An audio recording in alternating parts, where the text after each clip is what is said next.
Hi guys, welcome back to my channel. It's me, Geneva K, and today we're gonna be talking about how I've changed from primary school to high school to now. Okay, I kind of wanted to do a more personal video about my growth and my development as a person too, so you guys can get to know a little bit more about who Geneva K is, aka Francis. Let's talk about primary school. The thing about primary school was I was very shy. I was very skinty. I'm still a little skinny little girl over here, but I was very skinny there. Like, the bones in the knees were showing. The funny thing is, in primary school, I thought I was thick. Like, when the summertime came around, I would wear the shorts and I would put like moisturizer all in my legs, and every time I'd walk, I thought I was like having these big thighs. I thought I was thick. Like, I don't know who told me that. Child, I really thought I was shaking body. I was like, girl, looking back, I was like, baby, where the legs at? I was very shy. I didn't talk much, but I was very insecure about my nose and my teeth. And with my nose, it's because this Asian girl with glasses used to make fun of me all the time, talking about big nose. How original, right? At least come up with something funny. I admit, back then my nose looked big because I had like a small face and I was just like tiny. But I feel like now I've grown into my nose. And the thing about it is, in high school, people said, oh, you have a small nose or you have a cute nose. I'll be like, whoa. Like, I've heard one thing for most of my life and now you tell me the other thing. Like, I just didn't believe it. It's like I felt like they were playing a joke on me or something, but people would actually tell me like, I have a cute nose, I have this nose, this and that. And I'm like, I thought my nose was humongous because of that girl, and now people are saying I have a nice nose, so I'm just thinking maybe I've grown into my nose. But when it came to my teeth, I just felt like I had big teeth. I had a gap. Like, I didn't see anyone with a gap. The only people that had a gap that I've seen was my brother and my mom. So I was just like very insecure about my teeth. So like I would smile like this, and people in the school would call it banana smile, like, because I did not want to show my teeth. I was just like, girl, no, the teeth will not be shown. And I was also insecure about my two-tone lips. And the funny thing is, like, I didn't even know it was different until this guy told me, like, why do you have different colored lips? I was like, I don't know. What do you want me to say? Like, it's just there. But as I got older, people saying it's sexy and it's giving, and I love my lips. I feel like my lips are so juicy and big and just the best shape in the world, okay? It's funny how the things you're insecure about as a child, when you get older, you just get over it or grow into it, or people give you compliments on those particular things. And it's just like, oh, okay. They were just BSing back then. Maybe because they were jealous or they saw the potential. Well, people do surgery for these lips, so okay. I would always move schools. I did like kindergarten in Adelaide, and then I lived in Melbourne. I did prep there, and then year 1 and 2 I did in Taylor's Lakes, and then I moved to Sunshine West Primary School. I did year 3 to year 5 there, and then we came to Sydney. I did year 6 in Bridges Park. Like, literally, I've been bouncing. So like, the teachers would always pair me up with someone for my first day. And okay, I really liked Taylor Lakes. I wish I would have stayed there because I had a best friend. Her name was Maya Robinson. I always used to lose her number, and before I moved to Sydney, I lost her number again, so I can't contact her. So Maya, if you see this video, hello bestie. So the teacher would always pair me up with somebody. They would be like my, tour guide around the school and my, set friend. But eventually I would, make more friends within the school, and they would still be my friend, but it would just be like, with other people as well. But when it came to class, like, I didn't talk when the teacher was talking. I was very shy. Like, if the teacher called me talking, it was like, Francis, I would have been like, oh, I'm sorry. Like, my heart would beat. My heart would jump out of my chest, like, oh my God, I'm in trouble. Like, I used to be so scared of teachers, so scared to talk. So I was just very, very shy. In year 3, that's when I discovered my sense of humor. I talked about this in a other video, growing up, the white black girl. I talked about how my sense of humor made me love making people laugh, and that really impacted me as a person and how I interacted with other people. In year 3, I found out that I was funny and I would make people laugh. And yes, they weren't laughing at me, they were laughing with me, so don't get it twisted. The jokes were hitting. And that's what I realized, that's what I love to do. People would always tell me you should be a comedian, but the thing was, I didn't want to write down stuff. In conversation, I would just be naturally funny, like, just, in the moment. Like, I just for comedians, I think they have to write down this and tell jokes. It's like, I don't tell jokes, I just talk, okay? I just talk.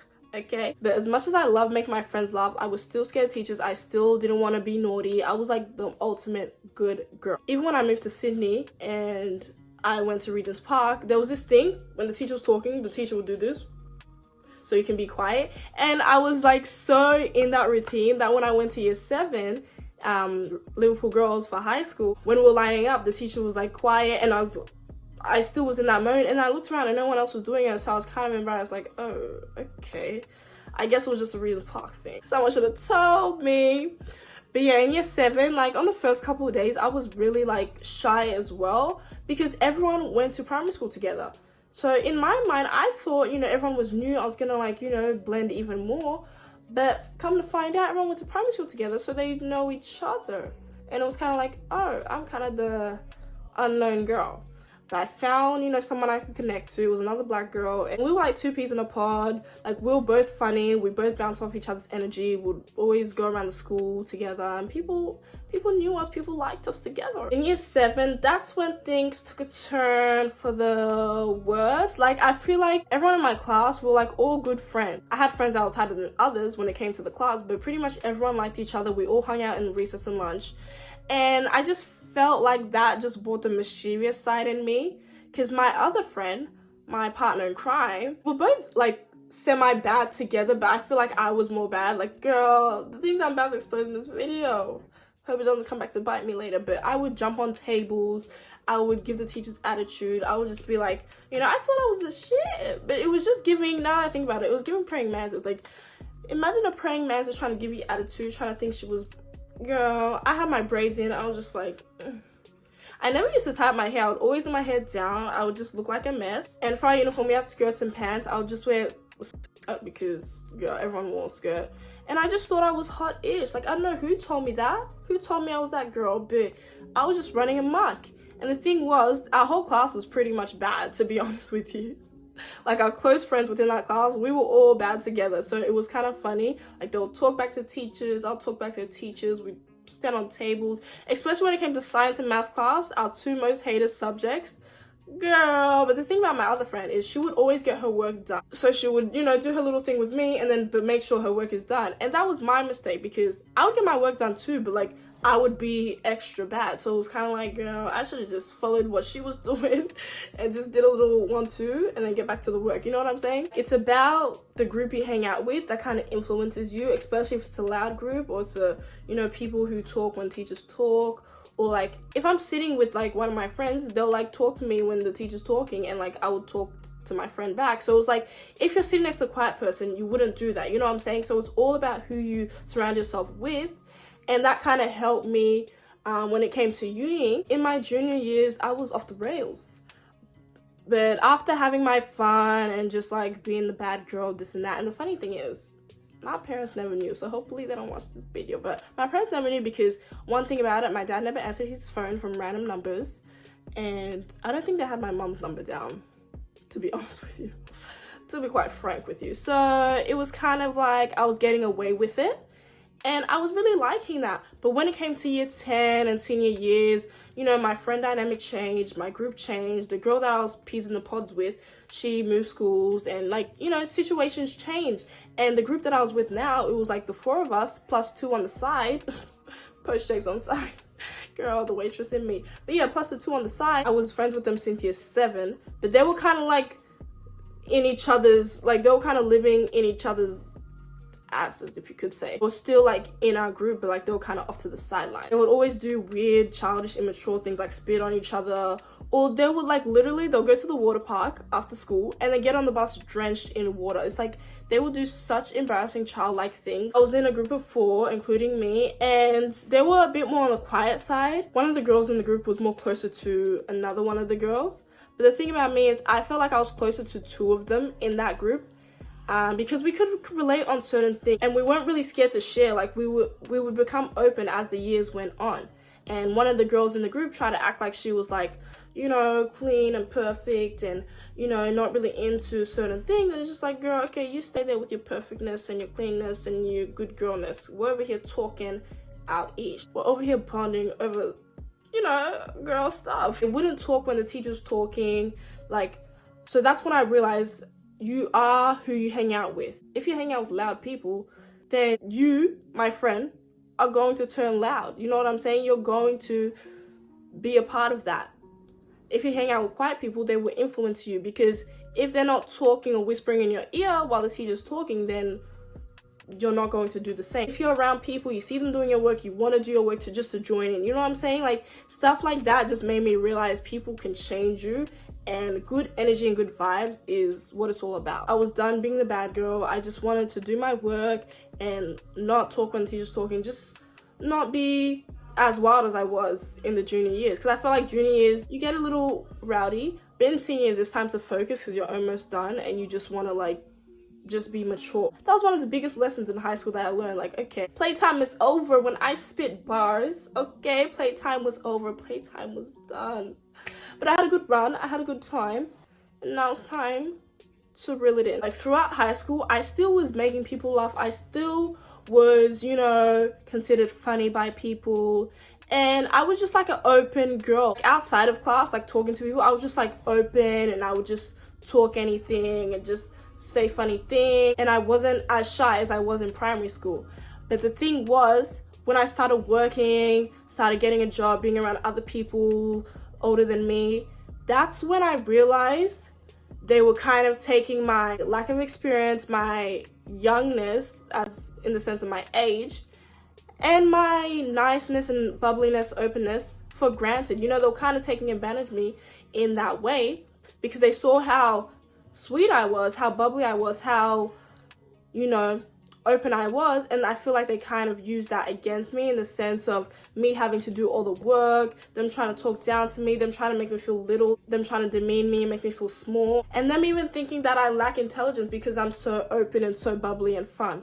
So that's when, as I got older, 17, 18, that's when I realized, okay, I need to reel it back. I can't just share my personality with everyone, because then they'll get the wrong idea and then they'll misuse that. Like, my experiences in the working environment in school taught me a lot about myself. It's how I am, who I am this day. Because once I started reeling back, the funny thing was people thought I was, standoffish, or I had a wall up, or I was rude because I didn't smile as much as I did. And it was just really annoying, because it's like, damned if you do, damned if you don't. Like, when you're nice, people take advantage of that. When you just, want to put a wall up a little bit, people think it's targeted towards them. So it's just like, you can't really win when it comes to people, and you kind of have to do what's right for yourself and not really care what people think. Because at the end of the day, like, when I stop smiling as much, people will tell me, oh, you should smile, why are you angry? I have a tough face. I have a tough face when I don't smile. And it was just irritating for people to telling me to smile. It's like, girl, for what? Why do I need to smile? I'm here to do my job, and that's it. It's like, with other people, they don't need to smile as much, but I feel like because of my skin tone also played a part in that. Because if you're dark skinned and you don't smile, you look scary, you look strong, you look rude. It's like, girl, why can't I just have like just a face like this?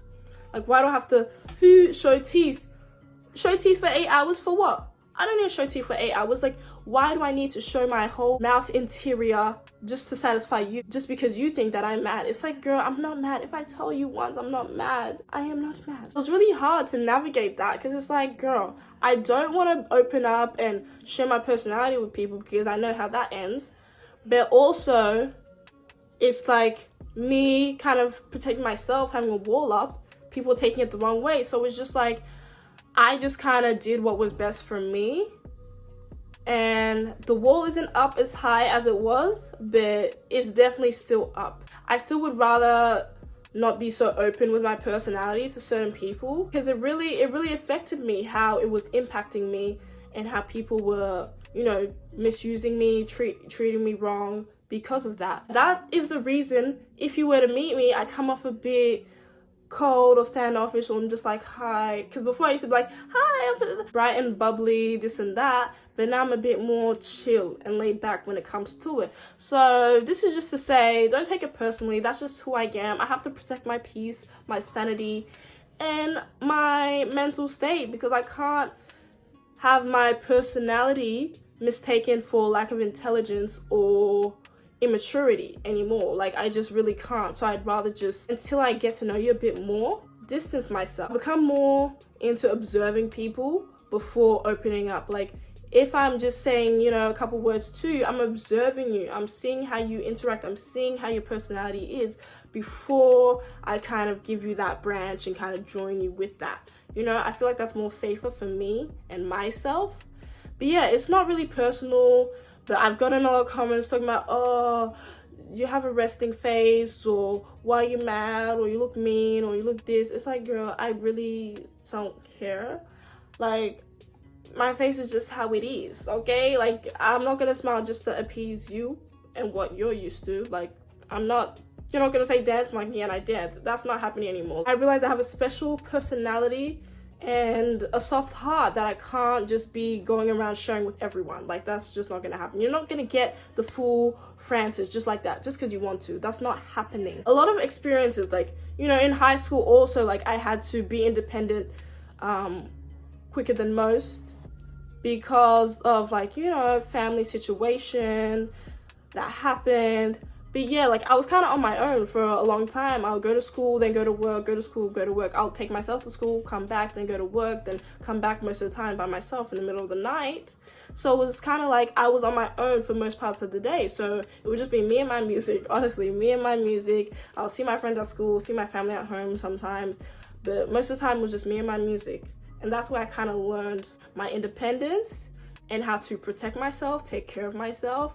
And I'm really appreciative of that, and I'm really grateful. I'm glad I am the way I am, because I felt like that really has helped me in navigating people and how they react towards me. And also, growing up, I did have, you know, a temper. Like, even now I still have a temper, but I am actually trying to work on it, to the point when I get mad, in my head I'm talking to myself like, is it worth it? Is this worth why you're really mad? Should you be mad about this? Is this like that serious? Like, I'm in my mind trying to calm myself down and trying to relax and trying to question, you know, how I'm feeling, and is it really that is what got to me, or is it something else that I'm thinking of that's what I'm mixing up with? You know what I'm saying? Like, I really try and talk myself down the ledge. I am proud that I'm trying to work on my anger and my temper, because it is really hard to, like, every time a little thing you get mad about that or mad about this, and it is kind of like, you know, it annoys me, because then 5 seconds later I'm not mad anymore, but other people still think I'm mad. So it's just like, I just need to calm myself down before it escalates, and I'm really proud that I'm taking the effort to do so. I appreciate the person I am today, and that's what growing up is about, just changing and just seeing what you could work on and improving yourself, you know? Constructive criticism is good, but if people just want you to straight up change just because, then that's not what you should do. You should do what feels right for you and make adjustments along the way. Like, not everyone is perfect. Your personality is going to change throughout the years. You know, I used to love summer, now I don't, because as I got older, it's like I want to get my hair done, but I don't want hair on my shoulders and on my back. So that's why I'm kind of having my natural hair out, because I just can't have hair touching me with the heat. But back then I thought I was a shit. Like, I used to love the heat. Certain things change. Certain things change about you. What you said, you know, last year might not be what you're thinking this year, you know? What you're into 10 years ago isn't what you're into this time around. So it's like people change their thoughts and opinions and likes and wants and dislikes, you know, consistently. So I also think it's not fair for someone to call you and be like, oh, but you said this, you said this. Girl, bye. I changed my mind, okay? People can change their mind, and I feel like other people need to recognize that. But yeah, guys, this is just what I've done to improve myself and how I've changed over the years, to kind of give you an idea of how I am the way I am today. But yeah, let me know down below how you've made some improvements in your life and your personality, and how you react to things and how you react to people. Give me a big fat like, subscribe to my channel, and I'll see you in the next one. Bye.